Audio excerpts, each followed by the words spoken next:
ഒരു കാലത്ത് യുവാക്കളെ ഇളക്കി മറിച്ച് ഖുശ്ബു ഇപ്പോഴിതാ വീണ്ടും മേക്ക് ഓവറിൽ ആരാധകരെ ഞെട്ടിച്ചിരിക്കുകയാണ്. തന്റെ 54-ാം വയസ്സിൽ ഒന്നും രണ്ടുമല്ല 20 കിലോ തൂക്കം കുറച്ചാണ് Khushbu ഞെട്ടിച്ചിരിക്കുന്നത്.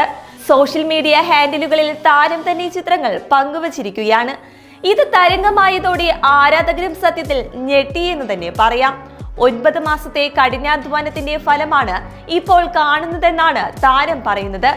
Back to the future എന്ന ക്യാപ്ഷനോടുകൂടിയാണ് ഖുശ്ബു ചിത്രങ്ങൾ പങ്കുവച്ചത്. അതേസമയം ചിത്രത്തിന് നെഗറ്റീവ് കമന്റ് പങ്കുവച്ചയാൾക്ക് തക്ക മറുപടിയും താരം നൽകിയിട്ടുണ്ട്. നടിയുടെ ഭാരം പെട്ടെന്ന് കുറയാൻ കാരണം മൗഞ്ചാരോ ഇഞ്ചക്ഷൻ എന്നാണ് ചിലർ കമന്റുകൾ ഇട്ടത്. ടൈപ്പ് 2 പ്രമേഹമുള്ളവരിൽ രക്തത്തിലെ പഞ്ചസാരയുടെ അളവ് നിയന്ത്രിക്കാനുള്ള മരുന്നാണ് മൗഞ്ചാരോ. നിങ്ങളെ പോലെയുള്ളവർ തലവേദനയാണെന്നും മുഖമില്ലാത്തവരുടെ മാതാപിതാക്കളെ ഓർത്ത് സഹതപിക്കുന്നതായാണ് ഖുശ്ബു തിരിച്ചടിച്ചത്. അതേസമയം നടിയുടെ കഠിനാധ്വാനത്തെയും നിശ്ചയദാർഢ്യത്തെയും പിന്തുണച്ച് നിരവധി പേരും എത്തുന്നുണ്ട്.